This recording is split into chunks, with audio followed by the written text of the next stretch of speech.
Assalamualaikum warahmatullahi wabarakatuh. Bertemu lagi dengan saya Fadian Nurul Izatul Muslimah.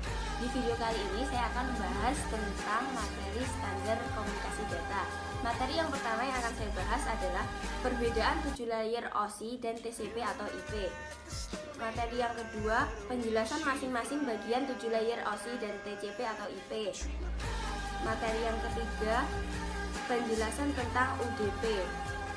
Langsung ke materi yang pertama, perbedaan 7 layer OSI atau TCP atau IP. Yang pertama, di dalam OSI layer terdapat 3 layer yang berkaitan dengan application, presentation, dan socialization. Sedangkan dalam TCP atau IP hanya terdapat layer yaitu application layer. Yang kedua, dalam OSI layer, proses komunikasi data di dalam jaringan secara fisikal dimodelkan dalam 2 layer yaitu data link dan physical layer. Sedangkan pada TPC atau IP dimodelkan dalam 1 layer yaitu network edges.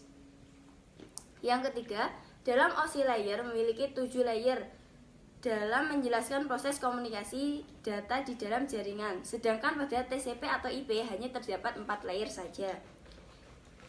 Materi yang kedua, penjelasan masing-masing bagian 7 layer OSI dan TCP atau IP.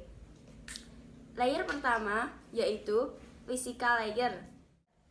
Physical layer merupakan lapisan yang berhubungan dengan fisik. Yang kedua, data link layer merupakan salah satu layer yang penting karena memiliki fungsi sebagai pengoreksi kesalahan. Yang ketiga, network layer. Network layer berfungsi sebagai mengidentifikasikan alamat IP atau internet protokol sehingga tiap komputer dapat berhubungan dengan satu jaringan. Yang keempat, transport layer. Sesuai dengan namanya, transport layer merupakan lapisan OSI yang memiliki tugas sebagai pengantar.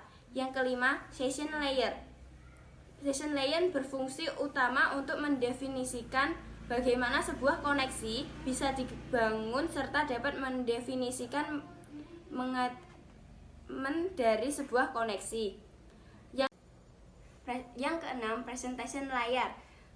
Fungsi dari presentation layer yaitu mentranslatekan data yang akan ditransmisikan dari dan menuju sebuah application.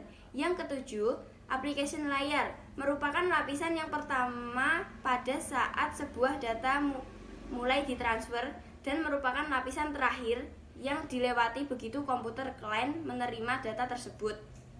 Materi yang ketiga, apa yang dimaksud dengan UDP? UDP adalah kepanjangan dari User Datagram Protocol, salah satu protokol yang menjadi lapisan transport TCP atau IP sehingga mendukung atau memungkinkan terjadinya komunikasi yang tidak andal tanpa adanya koneksi antar host jaringan yang menggunakan TCP atau IP.